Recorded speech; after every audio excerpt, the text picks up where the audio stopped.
2 का question number 2 करेंगे। ठीक है, तो देखते हैं अपना फर्स्ट क्वेश्चन क्या है। एक आयताकार भूखंड यानी भूमि का टुकड़ा आय किसके रूप में है, आयत के रूप में है, का क्षेत्रफल 528 वर्ग मीटर है। यानी जो आयताकार भूमि का टुकड़ा है, आयत ऐसा होता है, ये लंबाई ये चौड़ाई अलग अलग होती है। इसका क्षेत्रफल हमें दे रखा है 528 वर्ग मीटर यानी मीटर की घात 2। ठीक है, क्षेत्रफल की लंबाई चौड़ाई के दुगने से 1 अधिक है। यानी इस क्षेत्रफल की जो लंबाई है वो चौड़ाई के दुगने से 1 अधिक है। तो हमें भूखंड की लंबाई और चौड़ाई ज्ञात करनी है। हमें क्या करना है, इस क्वेश्चन में द्विघात समीकरण के रूप में व्यक्त करना है। यानी हमें सिर्फ समीकरण बनानी है, लेकिन हम सिर्फ समीकरण नहीं बनाएंगे, हम उसको सॉल्व भी करेंगे कि हमारी लंबाई चौड़ाई कितनी है। ठीक है, तो हमें क्या दे रखा है, आयताकार भूखंड का क्षेत्रफल 528। ठीक है, आयत का क्षेत्रफल क्या होता है, लंबाई गुणा चौड़ाई। तो हम यहाँ लिखेंगे आयताकार भूखंड का क्षेत्रफल कितना दे रखा है, 528 मीटर की घात 2। और क्षेत्रफल क्या होता है, लंबाई गुणा चौड़ाई आयत का। ठीक है, सेकेंड लाइन कह रहा है क्षेत्र की लंबाई चौड़ाई के दुगने से 1 अधिक है। यानी लंबाई किसके ऊपर डिपेंड कर रही है, चौड़ाई के ऊपर। अगर हमें चौड़ाई पता होगी तो हम लंबाई निकाल देंगे, क्योंकि लंबाई क्या है, चौड़ाई के दुगने, यानी चौड़ाई हमें पता होना चाहिए। तो हमें जो जिसके ऊपर डिपेंड है हम उसे मानेंगे, लिखेंगे माना चौड़ाई बराबर x। ठीक है, समझ में आ गया, हमने चौड़ाई कितनी मान ली, x। अगर हम लंबाई की बात करें, लंबाई क्या है, चौड़ाई के दुगने से, चौड़ाई कितनी है x, इसका दुगना क्या हो गया 2x, दुगने से 1 अधिक है यानी 1 जोड़ दो, तो लंबाई हमारी क्या हो गई 2x + 1। लंबाई क्या है, चौड़ाई के दुगना, चौड़ाई हमने कितनी मान ली x, तो लंबाई 2 गुणा x यानी दुगना, 1 अधिक यानी 1 जोड़ दिया, तो लंबाई कितनी आ गई 2x + 1। ठीक है, तो हमें लंबाई चौड़ाई ज्ञात करनी है। ठीक है, अब हम क्या करेंगे, देखिए यहाँ पे हम लिखेंगे भूखंड का क्षेत्रफल कितना दे रखा है 528।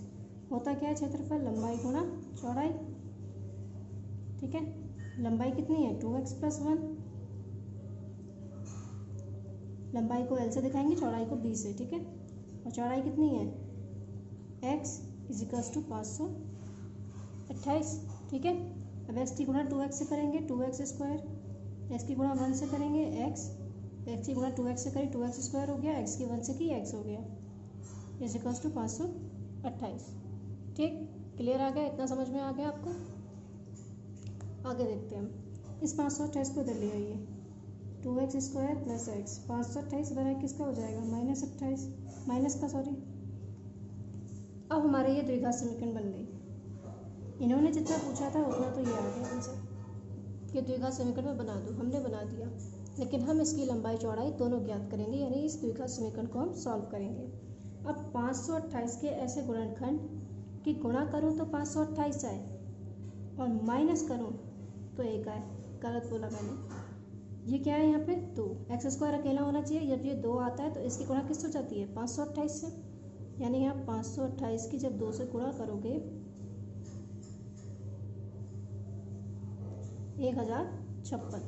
अब 1056 के ऐसे गुणनखंड, यानी इसे ऐसे 2 भागों में बांटो, 2 संख्याओं में, जिन्हें गुणा करो तो यही आए 1056, लेकिन ये क्या चिन्ह है माइनस, और जब उन चिन्हों को, जब उन नंबर को माइनस करो तो कितना आना चाहिए, यहाँ पे क्या है कोई संख्या नहीं है तो 1, तो 1 आए। ठीक है, तो हम 1056 के गुणनखंड करके देखते हैं। 1056, 2 पंचे 10, 2 दूनी 4, 2 अट्ठे 16, 2 दूनी 4, 2 छंग 12, 2 चौक 8, 2 एकम 2, 2 तियाँ 6, 2 दूनी 4, 2 छंग 12, 2 छंग 12, 2 तियाँ 6, 2 तियाँ 6, 3 एकम 3, 3 एकम 3, 11 एकम 11, ये आया हमारे पास। ठीक है, यानी 2 गुणा 2 गुणा 2 गुणा 2 गुणा 2, 5 बार 2 है, 1 2 3 4 5, फिर 3 और 11। अब देखो 2 दूनी 4, 4 दूनी 8, 11 तियाँ 33, 8 दूनी कितना हो गया 16, 16 दूनी 32। देखो 2 दूनी 4, 4 दूनी 8, 8 दूनी 16, 16 दूनी 32 और 11 3 33। जब गुणा करेंगे तो 156 आ जाएगा और 32 में 33 में से 32 गए, कितना बचेगा 1, यानी गुणनखंड हमारा हो गया। यानी हमें 2 नंबर प्राप्त हो गए, 33 और 32। तो हम यहाँ पे लिख देंगे 2x² minus plus 33 minus 32 x minus 528 = 0। ठीक है, 2x² प्लस 33x हो जाएगा माइनस 32x माइनस 528 = 0। ठीक है, आगे हम क्या करेंगे, कॉमन लेंगे। देखिए इन दोनों में से कॉमन क्या आएगा, x, तो बचेगा 2x प्लस 33। इन दोनों में से कॉमन क्या आएगा, माइनस, और आ जाएगा 16 कॉमन आएगा, क्योंकि देखिए हमें यहाँ पे क्या 2x, तो 16 दूनी तो 16 कॉमन आएगा, तो यहाँ बचेगा 2x, माइनस कॉमन ले लिया प्लस 16 में आ जाएगा यहाँ पे 33 = 0। ठीक है, दोनों ब्रैकेट एक जैसे आ गई, तो ब्रैकेट कॉमन ले ली, तो यहाँ पे क्या बचा x और यहाँ पे क्या बचा माइनस का 16। ठीक है, एक बार इसको 0 के इक्वल, एक बार इसको 0 के इक्वल। जब आप इसको 0 के इक्वल रखोगे तो यहाँ से आपकी वैल्यू आएगी x की 16। जब आप इसको 0 के इक्वल रखोगे तो 2x = माइनस का 33, x = माइनस 33/2। अब देखिए ये x हमने क्या माना था, x हमने मानी थी भूखंड की चौड़ाई, चौड़ाई माइनस में होगी, नहीं होगी, तो यानी ये वाला आंसर हमारा एक्सेप्टेबल नहीं है। हम इस वाले x की वैल्यू को लेंगे। तो हमने चौड़ाई क्या मानी थी, x, तो x की वैल्यू कितनी आ गई, 16 मीटर। ठीक है, और जो लंबाई थी हमारी वो क्या थी, 2x + 1। यहाँ पे x की वैल्यू रख दीजिए, 2 × 16 + 1 32 + 1 कितना आ गया, 33। तो हमारी जो चौड़ाई थी वो आ गई 16 मीटर और जो हमारी लंबाई थी वो आ गई 33 मीटर।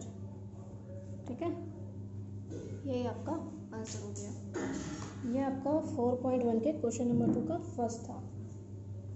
चलिए देखते हैं अपना सेकंड क्वेश्चन।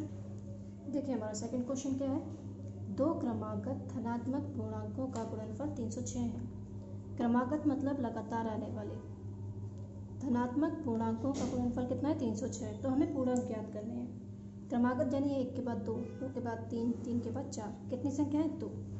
कैसी हैं, धनात्मक हैं। तो एक अगर हम मान ले रहे हैं x, तो दूसरी क्या हो जाएगी x + 1, क्योंकि 1 के बाद 2 कब आता है, जब उसमें 1 जोड़ा जाता है। 2 के बाद 3 कब आता है, जब 2 में 1 जोड़ा जाता है। तो हम लिखेंगे माना पहली क्रमागत,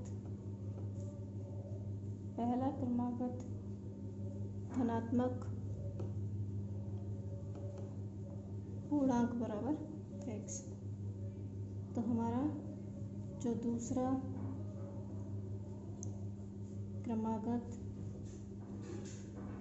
धनात्मक पूर्णांक होगा वो क्या होगा, x + 1, x में 1 जोड़ देंगे। ठीक है, और इन दोनों का गुणनफल कितना दे रखा है, 206। तो हम यहाँ लिखेंगे अकॉर्डिंग टू क्वेश्चन, पहली संख्या x, दूसरी संख्या x + 1, इन दोनों को गुणा करने पे क्या आया, 306। ठीक है, इसको सॉल्व करते हैं। x3 × x से x², x1 से x = 306। 306 को इधर ले आइए, x² + x - 306 = 0। अब यहाँ x² के पास कोई संख्या नहीं है, तो हमें किसी से मल्टीप्लाई नहीं करना है। ठीक है, तो हम क्या करेंगे, इस 306 के ऐसे गुणनखंड, यानी इसको 2 पार्ट में डिवाइड करो। 2 ऐसी संख्याएं जिनको गुणा करने पे 306 आए और माइनस करने पे 1 आए। ठीक है, देखते हैं 306 के गुणनखंड करके।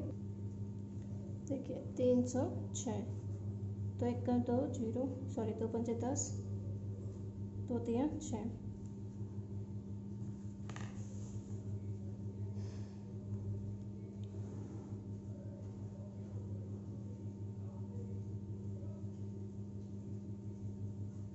5 3 8 1 9, 3 से कटेगा, 3 5 15, 3 1 कम 3, 3 1 कम 3, 3 7 21, 17 1 कम 17। ठीक है, अब देखो 2 गुणा 3 गुणा 3 गुणा 17 क्या आया हमारे पास, 2 3 6, 6 3 18, 18 और ये 17, 18 और 17 में कितने का अंतर है, 1 का, और गुणा करने पे क्या आ जाएगा 306, यानी हमें 2 नंबर प्राप्त हो गए 18 और 17। ठीक है, तो हम यहाँ पे लिख देंगे x² plus 18 minus 17 x minus 306 equals to 0, x² plus 18x minus 17x minus 306 equals to 0। इन दोनों में से कॉमन क्या आ रहा है x, तो यह हो जाएगा x प्लस 18, इन दोनों में से कॉमन क्या आ रहा है माइनस 17, यहाँ पे क्या हो जाएगा x प्लस 18, क्योंकि माइनस कॉमन ले लिया तो प्लस बचा, और 18 और 17 गुणा करने पर 306 आ जाएगा। दोनों ब्रैकेट एक जैसे ही हैं, कॉमन ले लीजिए, यहाँ पे क्या बचा है x, यहाँ पे माइनस का 17। ठीक है, समझ में आ गया। अब एक बार इसको 0 के इक्वल, एक बार इसको 0 के इक्वल, जब आप फर्स्ट वाले को 0 के इक्वल रखोगे और जब आप सेकंड वाले को 0 के इक्वल रखोगे तो यहाँ से आपकी वैल्यू आएगी माइनस का 18 और यहाँ से आपकी वैल्यू आएगी 17, तो ये आपकी एक्सेप्टेबल है, यानी ये आप यूज़ कर सकते हो, ये आप यूज़ नहीं कर सकते। क्रमागत धनात्मक यानी पॉजिटिव की बात की गई थी, तो ये तो ऋणात्मक यानी निगेटिव है, तो ये तो हमारा आंसर हो ही नहीं सकता, क्योंकि हमने x किसे माना था, पहली क्रमागत धनात्मक पूर्णांक को। ठीक है, धनात्मक यानी प्लस का, तो प्लस का तो डिजिट यही है, तो बस हमें नंबर आंसर मिल चुका है हमारा। हम यहाँ लिखेंगे अतः पहला क्रमागत धनात्मक पूर्णांक हमने क्या माना था, हमने x माना था, वो हो गया 17। फिर हमारा दूसरा क्रमागत धनात्मक पूर्णांक हमने क्या माना था, x प्लस 1, यानी 17 प्लस 1 इजिकल्स टू 18। तो दो क्रमागत पूर्णांक हमें प्राप्त होगा 17 और 18। तो हमारा ये सेकंड पार्ट भी हमारा क्वेश्चन का कंप्लीट हो गया। चलते हैं अपना थर्ड क्वेश्चन की तरफ। देखिए हमारा थर्ड क्वेश्चन क्या है, रोहन की माँ उससे 26 साल बड़ी है, यानी रोहन की जो माता जी हैं वो उससे कितनी साल बड़ी है, 26 साल। उनकी आयु का गुणनफल, यानी किनकी, रोहन और रोहन की माँ की आयु का गुणनफल अब से 3 वर्ष बाद, यानी अभी वो जितने साल के हैं उससे 3 वर्ष बाद जाके जब उनकी गुणा की जाएगी आयु की, तो वो कितनी हो जाएगी, 360 हो जाएगी। यानी अगर वो अभी 30 साल के हैं तो 3 साल बाद 33 साल की होंगी। ठीक है, तो जितने भी होंगे 3 साल बाद उनकी आयु गुणनफल 360 हो जाएगा। हमें रोहन की वर्तमान आयु ज्ञात करनी है। सबसे पहली चीज़, हमसे क्वेश्चन में जो पूछा जाता है हम उसी को मान लेते हैं। जैसे हमसे यहाँ कहा गया है रोहन की आयु, माँ की रोहन की आयु बताओ, तो हम रोहन की आयु को ही मान लेंगे x। और दूसरी चीज़, फर्स्ट लाइन में आपको पता भी है कि रोहन की माँ रोहन से 26 साल बड़ी है, यानी रोहन की माँ की आयु रोहन पर डिपेंड करती है, तो हमें रोहन की आयु पता होगी तभी तो हम करेंगे। ठीक है, तो हम यहाँ पे क्या करेंगे, रोहन की आयु को x मानेंगे, यानी रोहन की आयु को हम मान लेंगे, कितने मानेंगे, x। तो हम यहाँ लिखेंगे माना रोहन की आयु बराबर x वर्ष। हमने मान लिया रोहन x साल का, रोहन की वर्तमान आयु क्या मानेंगे, वर्तमान आयु, क्योंकि वर्तमान ही पूछी है। ठीक है, तो रोहन की माँ की वर्तमान आयु क्या हो जाएगी, 26 साल बड़ी है, तो x प्लस 26 वर्ष। ठीक है, 26 साल बड़ी है तो हमने 26 जोड़ दिया। ठीक है, अब क्वेश्चन के अनुसार वो कह रहा है इनकी आयु का जो गुणनफल है वो कितना हो जाएगा, 306 हो जाएगा। कब, 3 साल बाद। तो हम पहले ये देखेंगे ये लोग 3 साल बाद कितनी आयु के होंगे।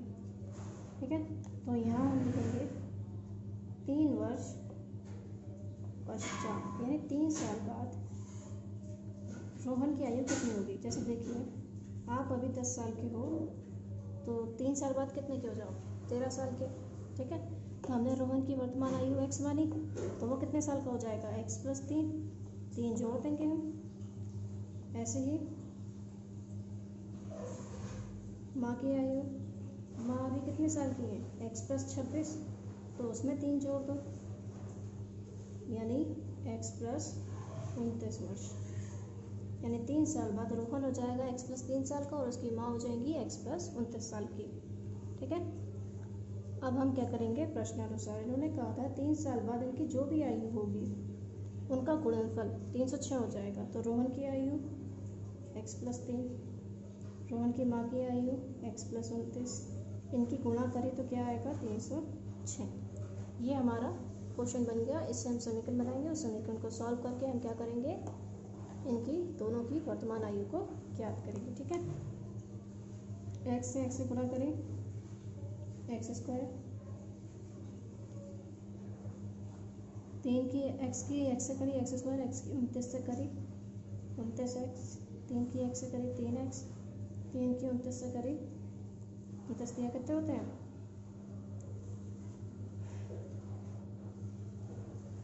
87 बराबर 306। ठीक है, अब हम क्या करेंगे, देखिए अब ये नहीं कि फिर जोड़ दो फिर गुणनखंड करोगे, नहीं, इसमें से कॉमन लीजिए, इसमें से कॉमन लीजिए, क्यों नहीं, इसको पहले जोड़ दीजिए, x² + 29 और 3 32, x + 87, 306 इधर आ जाएगा, माइनस का 306 बराबर 0, x² + 32x माइनस 306 में से 87 जाएंगे तो कितने बचेंगे, 219।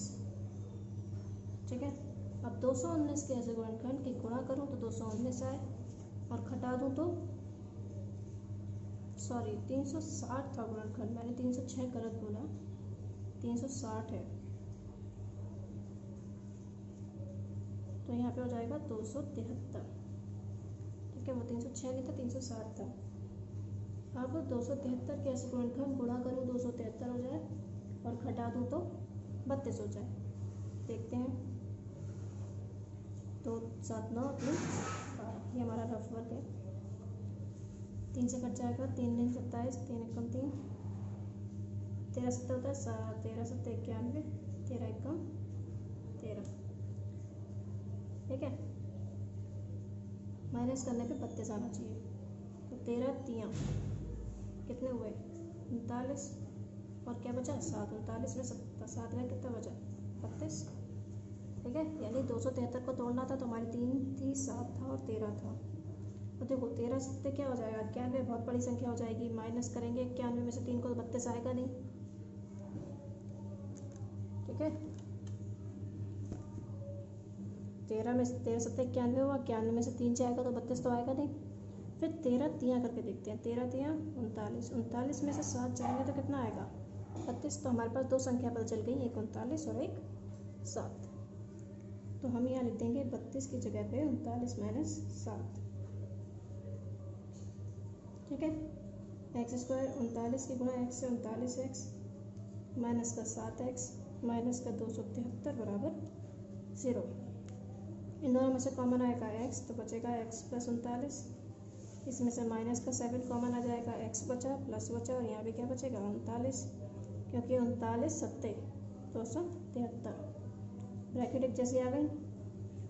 तो x + 39 कॉमन ले लीजिए, यहाँ बचेगा x और माइनस का 7, एक बार इसको 0 के इक्वल रख दीजिए और एक बार इसको 0 के इक्वल रख दीजिए। यहाँ से आपकी वैल्यू आ गई 7 और यहाँ से आपकी वैल्यू आ गई माइनस का 39। और x हमने क्या माना था, वर्तमान आयु, आयु कभी माइनस में नहीं हो सकती, तो हमारी ये वाली वैल्यू सही है, ये वाली हम नहीं लेंगे। तो हमने x क्या माना था, रोहन की वर्तमान आयु, तो यहाँ हम लिख देंगे अतः रोहन की वर्तमान बराबर 7 वर्ष, क्योंकि यही हमने x माने थे। ठीक है, और रोहन की माँ की जो वर्तमान आयु होगी वो थी x + 26, यानी 7 + 26 कितना आ गया 33 वर्ष। यही हमारा आंसर हो गया। समझ में आया? चलिए अपने डायरेक्ट फोर्थ क्वेश्चन की तरफ चलते हैं। देखिए हमारा फोर्थ क्वेश्चन क्या है।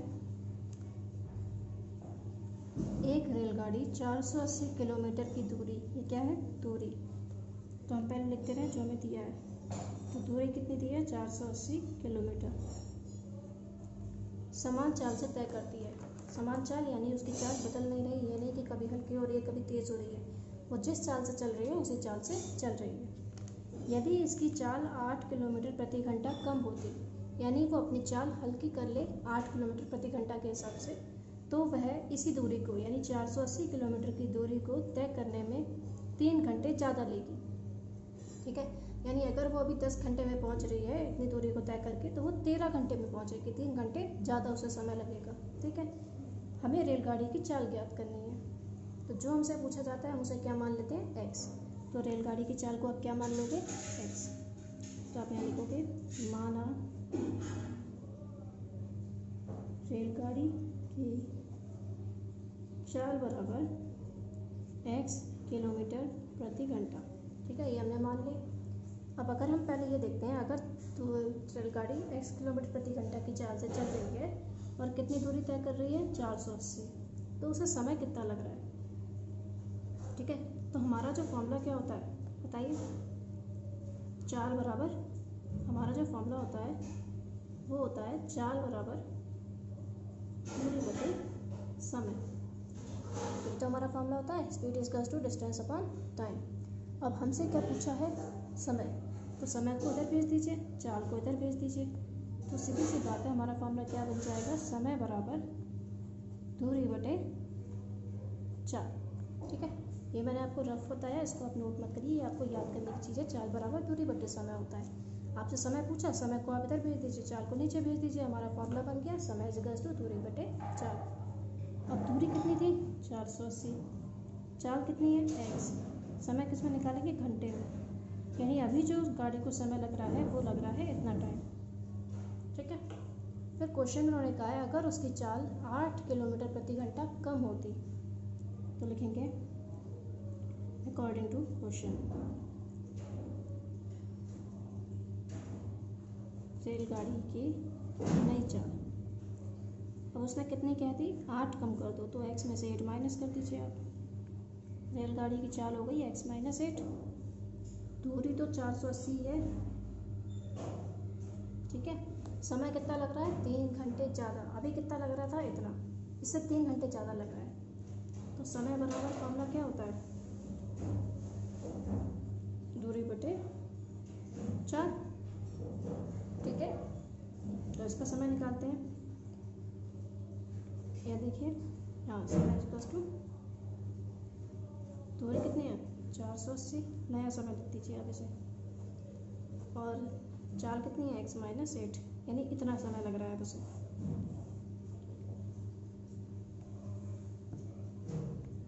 अब उसे कितना समय लग रहा है, अब उसे 480 बटे x - 8 घंटे का समय लग रहा है।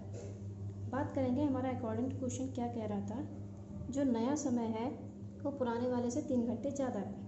ठीक है, 3 घंटे ज़्यादा लगते हैं, यानी 480 बटे x - 8, ये जो है पुराना वाला कितना है 480 बटे x समय, इससे 3 घंटे ज़्यादा है, तो 3 हम इसे पुराने वाले में जोड़ेंगे तो ये इसके बराबर हो जाएगा। या फिर हम ऐसे कर सकते हो, नए समय में से पुराने समय को माइनस कर दो तो 3 के बराबर हो जाएगा, एक ही बात है।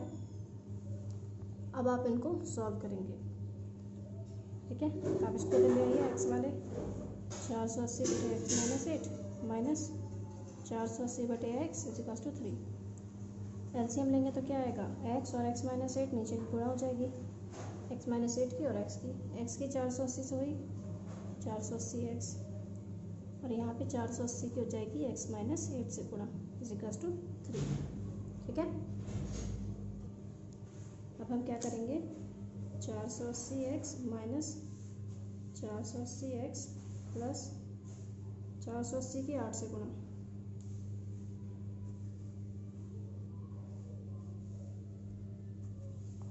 3840। देखिए हमारा जो था वो क्या था, रफ आप यहाँ देख लीजिए। यहाँ पे हमारा था 480x minus 480x minus 8 equals to x minus 8 equals to 3, ये तो था हमारा। और देखिए 480x को 480x लिख दिया, माइनस 480 की x हो गई, माइनस का 480x, माइनस 480 की जब 8 से होगी तो 48, इसी गुणा करी तो 48 40 आया, और माइनस माइनस प्लस, ठीक है। x की x से एक्स स्क्वायर, x की 8 से माइनस का 8x, ये आपका आ गया, ये आपको नोट नहीं करना, ये आपका रफ वर्क है, ठीक है। देखिए 480x माइनस का 480x प्लस का कैंसिल हो गया, क्या बचा 48 40 बटे x square minus 8x equals to 3। तो आप इसको इधर भेज दीजिए, तो 48 40 इजिकल्स टू 3 की मल्टीप्लाई हो जाएगी एक्स स्क्वायर माइनस 8x से, ठीक है। 8 4 12 3 15, 3 को इधर ले आइए नीचे, 3840/3 एक्स स्क्वायर माइनस 8x, 3 एकम 3 3 एकम 3 3 दूनी 6 3 अट्ठे 24 0, कितना आ गया 1280 बराबर एक्स स्क्वायर माइनस 8x। अब 1280 इधर ले जाइए तो क्या बचेगा, x square minus 8x minus 1280 equals to 0। अब 1280 को ऐसे गुणन कि गुणा करें तो 1280 आए और घटा दें तो 8 हो जाए, तो 1280 का देखते हैं, तो 6 12 2 4 8, 2 3 6 2 2 4, 2 1 कम 2 2 6 12, 2 8 16, 2 4 8, ये आया हमारा, ठीक है। अब देखो 2 दूनी 4 4 दूनी 8 8 दूनी 16, ठीक, 5 दूनी 10 10 दूनी 20, माइनस करके 8 आना चाहिए, कितना बचा 16 दूनी 32 हो जाएगा, 20 दूनी 40 हो जाएगा, ठीक है। 40 और 32, 40 में से 32 जाएंगे तो 8 बच जाएगा, ठीक है। तो यहाँ पे आप लिख देंगे 40 माइनस 32, ठीक, माइनस के 40 से गुणा, minus minus plus 32x minus 1280 बराबर 0। कॉमन लेते हैं, दोनों में से क्या आएगा x माइनस 40, इसमें से कॉमन आ जाएगा 32, यहाँ बचेगा x माइनस 40, क्योंकि 32 और 40 गुणा करने पे 1280 आ जाएगा, ब्रैकेट एक जैसी आ गई, यहाँ बचा x, यहाँ बचा 32, ठीक। अब हम क्या करेंगे, दोनों को 0 के इक्वल लिखेंगे, x minus 40 equals to 0, x plus 32 equals to 0। यहाँ से x की वैल्यू 40 आएगी, यहाँ से x की वैल्यू माइनस का 32, और माइनस का हो नहीं सकता, तो हम प्लस वैल्यू लेंगे, यानी रेलगाड़ी की चाल कितनी है 40। तो बस हमारी रेलगाड़ी की चाल पूछी थी, जो हमने x मानी थी, तो रेलगाड़ी की चाल बराबर x बराबर 40 किलोमीटर प्रति घंटा, यही आपका आंसर हो गया, ठीक है। हमने एक्सरसाइज 4.1 आज कंप्लीट कर लिया, उसके दो सेकंड क्वेश्चन रह गया था, वो हमने उसके चारों पार्ट आज कर लिए। हम अपने नेक्स्ट वीडियो में एक्सरसाइज 4.2 शुरू करेंगे। तो आई होप आपको ये चारों क्वेश्चन समझ में आ गए होंगे। अब तक का मैंने आपको जितना भी सिलेबस कराया वो आई थिंक आपको समझ में आ ही गया होगा। तो ठीक है, अगर आपको सारे क्वेश्चन समझ में आए हैं तो आप प्लीज़ वीडियो पे लाइक करना मत भूलिएगा, चैनल को सब्सक्राइब कर दीजिएगा अगर अभी तक ना किया हो, जिससे जो भी वीडियो आती रहे नई वो आपको बिना किसी देरी के आपको शो हो जाए आपके टाइमलाइन पे, ठीक है। और चैनल के सब्सक्राइब के बाद एक बेल आइकन होता है, आप उसे भी प्रेस कर दोगे तो नोटिफिकेशन मिल जाएगी जो भी नई वीडियो आएगी उसकी। तो ऐसे ही अपने इस चैनल पर विजिट करते रहिएगा, आपके लिए डेली वीडियोस आती रहेंगी। Thank you for watching the video.